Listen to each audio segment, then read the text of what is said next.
Nie sme nimi ja či ty, veď elitou je každý vec. Stačí, že nie si pokrytec. A možno sa jedna narodí, zistí, jak národ marodí. A možno národ nevie sám, ako sa stávať k elitám. Dobrý večer. Ďakujeme, že ste všetci opäť prišli na dnešný protest. Protest, ktorý organizujeme ako občianska iniciatíva v spolupráci s ďalšími aktivistami z Oravy.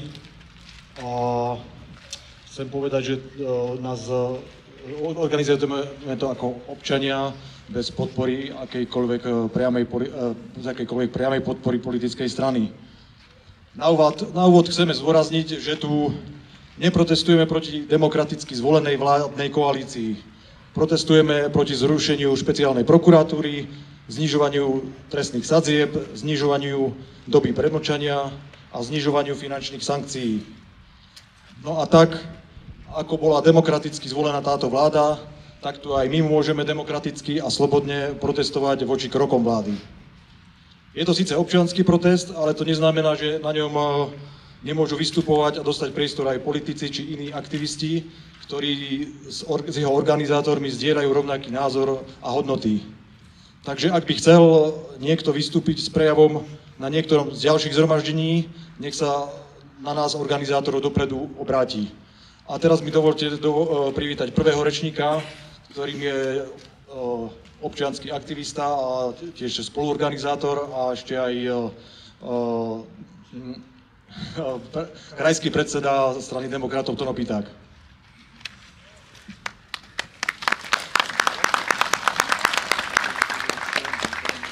Dobrý večer, priatelia. Som rád, priatelia Demokracia a spravodlivosti. Som rád, že sa tu vidíme po týždni opäť, pretože za ten týždeň sa udiali ďalšie veci. Táto koalícia nepoľavuje a po zničení špeciálnej prokuratúry a spravodlivosti na Slovensku ide ťažko a tvrdo. Čo chcem povedať a čo dúfam my všetci chceme povedať je, parafrazujúc Roberta Fica, nikam neodchádzame. Nikam neodchádzame a ja vám chcem na začiatok v prvom rade zablahoželať. Chcem vám zablahoželať k tomu, že ste druhý najbohatší národ v Európskej únii. Možno si teraz viacerí škubete očkom, že čo to ten človek rozpráva, ale podľa aktuálnych dát z Dubaja sú Slováci druhí v Európskej únii, ktorí tam majú najviac nakúpených nehnuteľností, najviac majetku. Ak sme druhí v Európskej únii, ktorí tam majú najviac nehnuteľností a majetku, tak sme zjavne najbohatší, druhý najbohatší v Európskej únii. Alebo existuje druhá možnosť, že tí najbohatší, ktorí tam majú tie peniaze, nie ste vy, nie sme my, ale sú tam nejakí iní ľudia, ktorí tie peniaze zo Slovenska tam odniesli. Skúsme porozmýšľať spoločne, že kto tie peniaze tam mohol odniesť. A ja to mám takú poznámku, možno si to budete pamätať. Kto dostal 150 000 motorku od princa z Dubaja? Robert Kaliňák. Robert Kaliňák dostal špeciálnu motorku za 150 000 eur, ktorú musel dať najprv vyrobiť špeciálne v Amerike, aby ju dostal za 150 000 eur. Za čo ju dostal? Čo my máme také špeciálne s Dubajom, že dostal 150 000 motorku Robert Kaliňák? Poďme ďalej. Kto sa ukrýva? Vítam aj priaznivcov Smeru. Zjavne som trafil na správnu strunu a to nebola jediná struna. Tak poďme k tej ďalšej strune. Kde sa ukrýva oligarcha Smeru Miroslav Výboh, ktorý je uvádzaný ako jeden zo sponzorov Smeru? Skúste hádať, kde sa ukrýva? V Dubaji. V Dubaji, presne tak. A v Dubaji sa ukrýva ďalší bohač, pravdepodobne aj so svojimi peniazmi, ktoré určite veľmi poctivo zarobil na Slovensku za vlád Smeru a preto sa skrýva v Dubaji, ktorý nevydáva zločincov na Slovensko. Taká otázka. Prečo sa všetci títo ľudia schovávajú v krajinách, ktoré nevydávajú zločincov? Prečo sa jeden skrýva v Bielorusku? Prečo sa druhý skrýva v Srbsku a tretí sa skrýva v Dubaji? Prečo sa neskrývajú v Rakúsku, v Nemecku? Sú to snad nespravodlivé štáty? Alebo sa boja niečoho iného? Basy. Preto robia to, čo robia. Takže máme ďalšieho smeráka, ktorý je v Dubaji. Otázka ďalšia. Komu platí Robert Kaliňák letenky do Saúdskej Arábie, do Dubaja a do podobných miest? Skúste hádať. Robertovi Ficovi platí Robert Kaliňák letenky do Dubaja, ktoré doteraz nevedel vysvetliť, tak vraj to platí Robert Kaliňák. A ďalší člen Smeru, ktorý chodí do Dubaja. Na čo tam len chodia, keď by ste tam mali chodiť vy, keďže ste najbohatší, druhý najbohatší národ v Európskej únii? No, zjavne tie peniaze tam vyváža niekto iný. Tie miliardy, o ktorých hovoril minister Smeru počiatok, že 500 miliónov len tak ukradol Slota a ukradol tak Fica. No to bola len jedna zákazka. Takže ak hľadáte, kde sú peniaze na zdravotníctvo, na lieky, na tie lieky na rakovinu, ktoré vám nechcú niektorým preplatiť, na školstvo, na nemocnice, ktoré plesnivejú, tak viete, kde sú? V Dubaji. V Dubaji. A viete, kto ich tam vozí? Smer. Smer, presne tak. Čiže to je jedna taká čerešnička. Poďme na ďalšie, poďme na klamstva Roberta Fica, pretože to, o čo tu ide, chcú nás unaviť. Chcú nás unaviť každý deň novým a novým klamstvom, aby sme si povedali, že my na to už kašleme, my už nevieme, čo je pravda, my už chceme mať pokoj a oni vtedy vyhrajú. Vtedy vyhrajú, keď sa podľavíme ich neustálým klamstvom. Každý deň hovoria niečo iné. Raz je to kvôli väzňom, inokedy je to kvôli harmonizácii práva s Európskou úniou, inokedy je to kvôli babičke, ktorá dala bombonieru lekárovi. Každý deň si vymyslia niečo iné. Jedno im vyvrátite, vymyslia iné.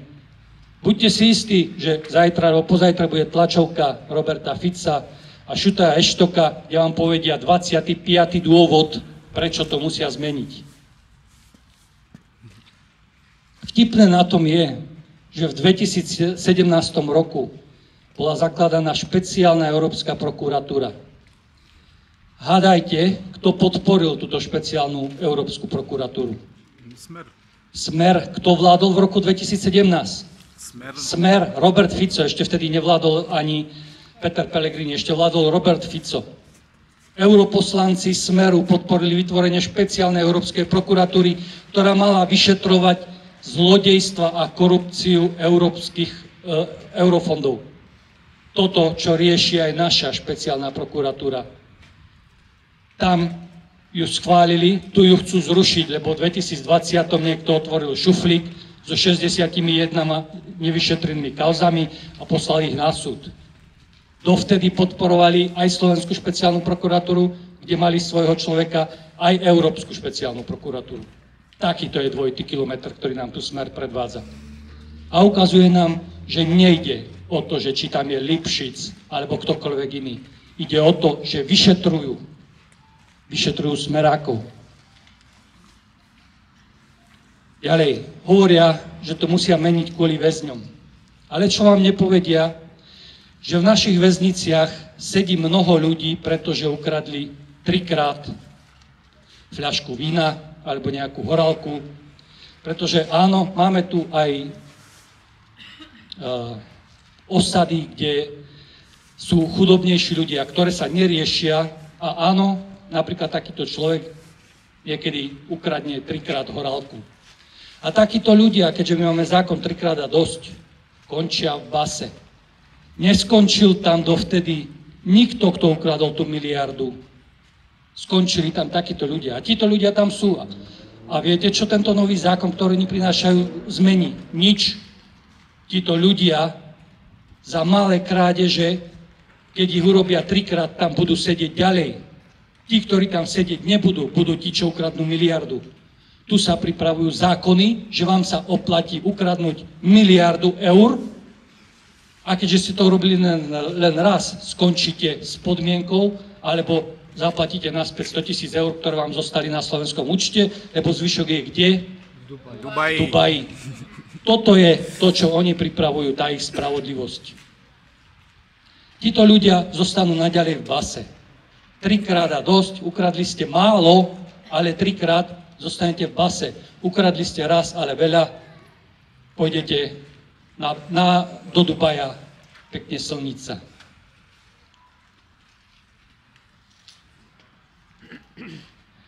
Ďalšia vec, ktorú klamú vraj, je lepšie, keď zločinci uhradia to, čo ukradli, ako keby mali sedieť v base. No to neplatí ani, my sme tu z Oravy, to neplatí ani v kostole. Aj v kostole vám farár povie, že musíte vrátiť, čo ste ukradli a ešte vám naloží, čo sa máte pomodliť. Tu by stačilo, keď vám vrátia len časť, ak to neprepíšu medzi tým na iných, a zvyšok sa vám vysmejú. A o tom, že škody musia zaplatiť tí, čo niečo ukradli, veď to platilo aj doteraz. Veď aj doteraz museli zaplatiť. Kočner musel, Bašternák musel vracať. A ešte ako trest im prepadli majetky, alebo mali prepadnúť, pretože to už zastavili. Čiže to nie je tak, že oni prinášajú niečo nové. To tu bolo. To vám len hovoria, aby ste si mysleli, že robia nejakú dobrú vec. Ďalej hovoria, že chcú zrušiť špeciálnu prokuratúru preto, lebo je tam politik Lipšic. Priatelia, mnohí ste tu mladší, to si nebudete pamätať, ešte ste v roku 1998 boli deti, ale hádajte, kto kandidoval, alebo respektíve o kom sa hovorilo, že chce byť generálnym prokurátorom v roku 1998. Robert Fico v roku 1998 kandidoval, respektíve chcel kandidovať na generálneho prokurátora politik Robert Fico. Politik, aktívny politik Robert Fico. Nestal sa ním len preto, že veková hranica je 35 rokov a on mal 34 rokov. Žiadal vtedajšiu koalíciu, aby kvôli nemu zmenili zákon, aby sa mohol stať generálnym prokurátorom. A keď to neurobili, tak založil ako pomstu Smer. Robert Fico hovorí, že sa tu niekto mstí. Jediný, kto tu z pomsty založil stranu Smer, je Robert Fico. Kto sa tu mstí? Robert Fico.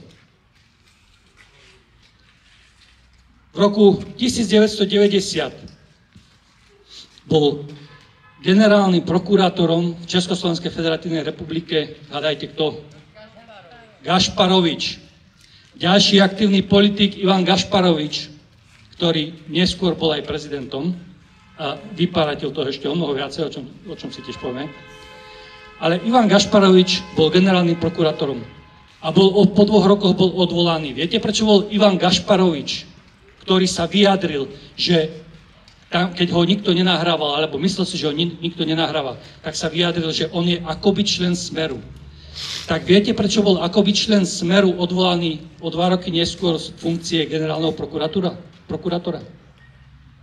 Lebo nevyšetroval kauzy HZDS a ďalších zlodejov. Preto ho odvolali z postu generálneho prokurátora.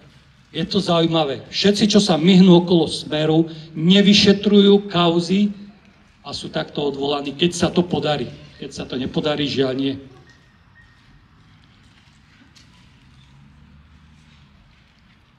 Opäť, keď hovoríme o tom politikovi Lipšicovi. V roku 2014 politik Robert Fico, dokonca predseda vlády a predseda strany, kandidoval na tzv. Nezávislého nadstranického prezidenta.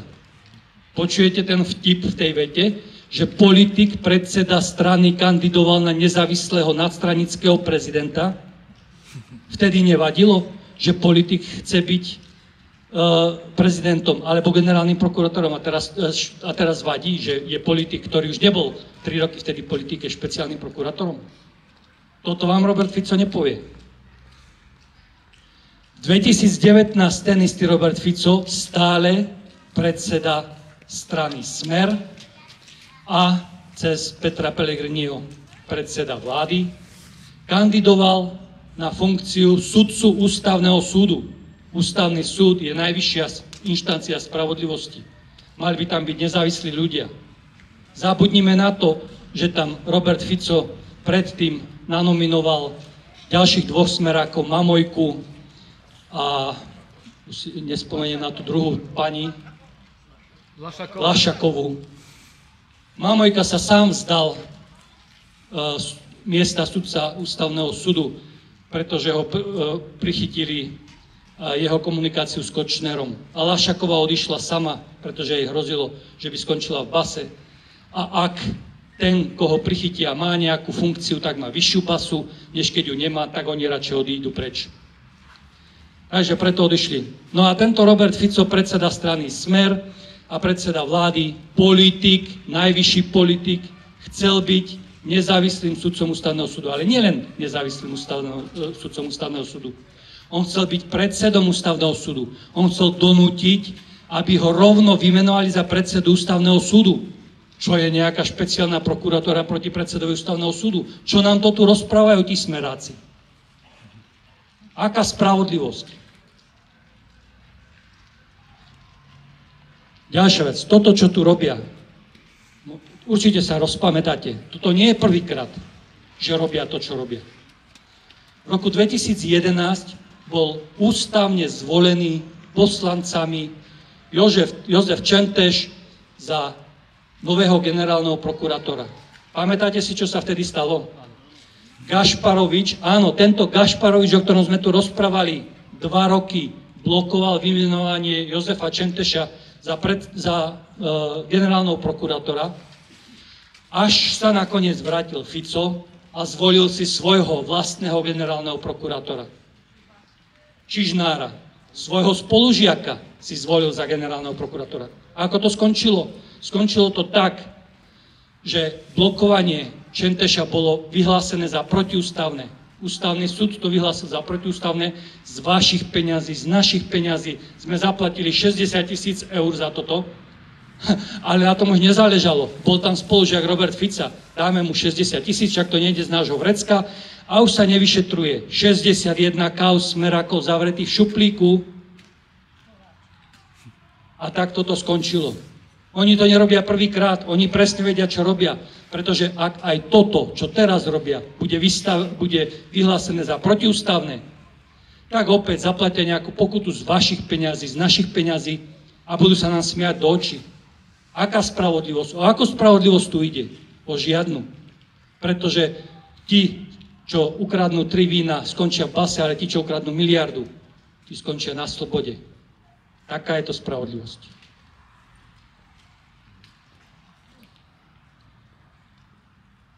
Na záver, ako povedal Robert Kaliňák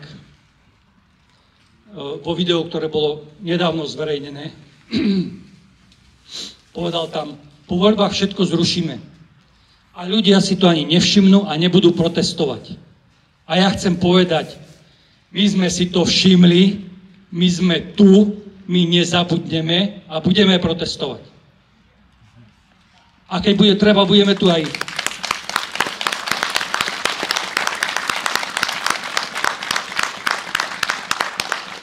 Ďakujem, nech to počuje Robert Fico aj Robert Kaliňák až do Bratislavy.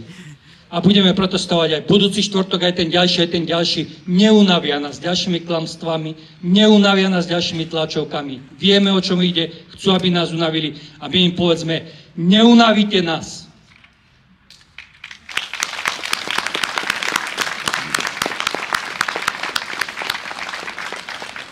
Na záver chcem povedať, že toto nie je obhajoba Daniela Lipšica. Daniel Lipšic nech kľudne odstúpi. Povedal, že odstúpi, nech kľudne odstúpi. Nech sa tam zvolí nezávislý špeciálny prokurátor.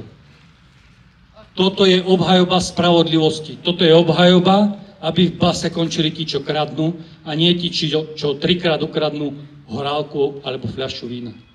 Ďakujem, že ste tu a dúfam, že sa uvidíme aj na budúce a nevzdáme to.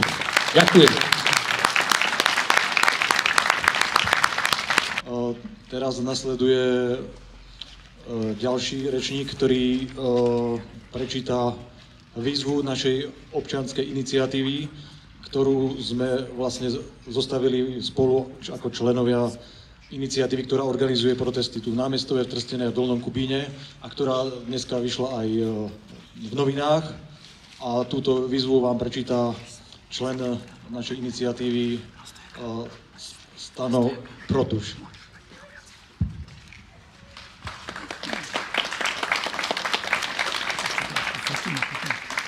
Dobrý večer, volám sa Stano Protuš. Dnes táto výzva bola čítaná aj v parlamente v Bratislave, ale žiaľ, mikrofóny im boli vypnuté na protest, aby to nečítali, tak pevne verím, že dnes sa nám to podarí prečítať celé.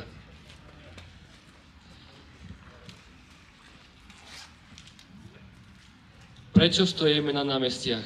Výzva slovenskej občianskej spoločnosti. V januári 2024 je slovenská spoločnosť opäť na raz cestí. Kvôli zámeru súčasnej vládnej garnitúry zrušiť úrad špeciálnej prokuratúry a vykonať v slovenskom trestnom práve zásadné zmeny hrozí, že páchatelia trestných, predovšetkým korupčných činov uniknú spravodlivým trestom. Kvôli politizácii verejnej správy a nahradzaniu odborníkov politicky spriaznenými, no nekompetentnými osobami hrozí zníženie kvality služieb, ktoré štát poskytuje občanom. A kvôli pokusom o ovládnutie slobodných a nezávislých médií hrozí, že verejnosť nebude pravdivo informovaná o stave vecí verejných. Existuje reálne nebezpečenstvo, že stratíme možnosť efektívne kontrolovať štátnu moc a naša spoločnosť sa vyberie cestou neslobody a úpadku. Preto sme my, organizátori občianskych protestov v mestách Rimavská Sobota, Ružomberok, Dolný Kubín, Námestovo a Trstená a ďalší aktivisti z iných miest spísali 3 požiadavky, ktorých splnenie považujeme za podmienku toho, aby sa Slovensko stalo spravodlivou krajinou a bezpečným domovom pre svojich obyvateľov. Konanie v súlade s týmito požiadavkami žiadame od každého, kto sa akýmkoľvek spôsobom podieľa na výkone verejnej moci. Prvá požiadavka. V oblasti práva žiadame dodržiavanie zákona a funkčný právny štát.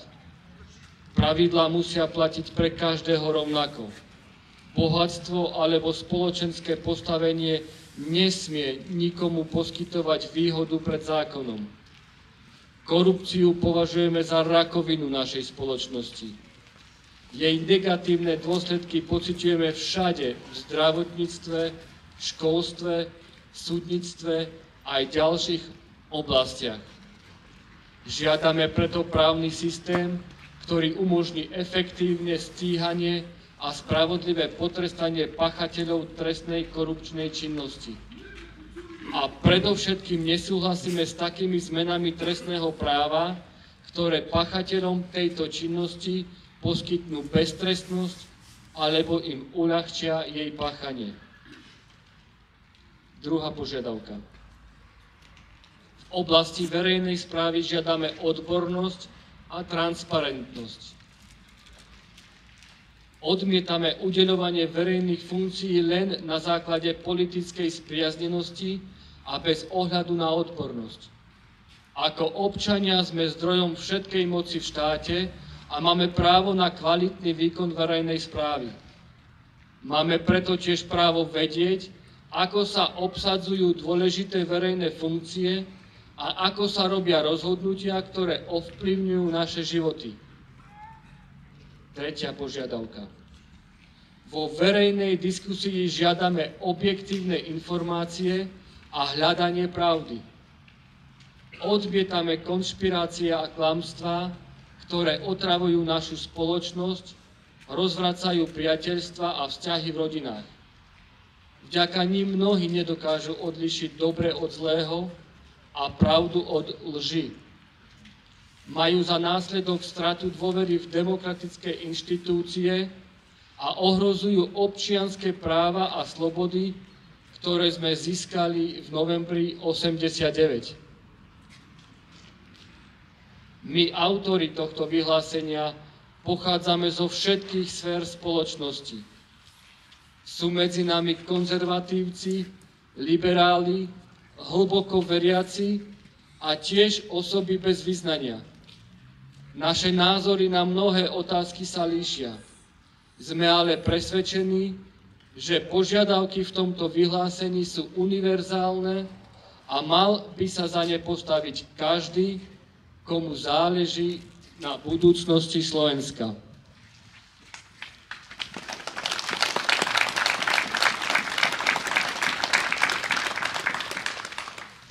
Vyzývame preto organizátorov občianskeho života v ostatných slovenských mestách, aby sa prihlásili k našej výzve a tlmočili predovšetkým prostredníctvom verejných zhromaždení vo svojich mestách jej obsah čo najširšiemu okruhu osôb.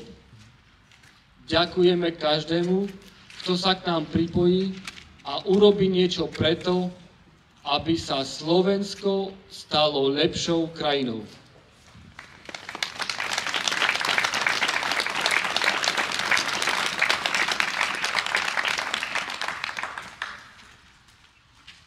Taký postreh, ktorý ma napadol teraz tesne pred týmto protestom. V tých troch požiadavkách je dodržovanie zákona, odbornosť a hľadanie pravdy. Je zaujímavé, že tieto tri požiadavky boli porušené posledný týždeň nevinným semaforom. Ďakujem.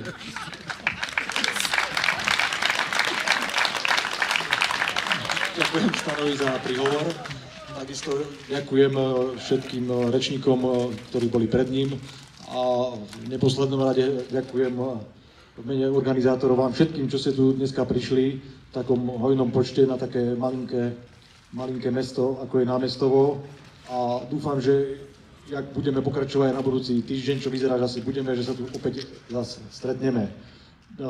Takže ďakujem ešte vám, potlesk patrí vám všetkým a ukončíme to na záver slovenskou štátnou hymnou.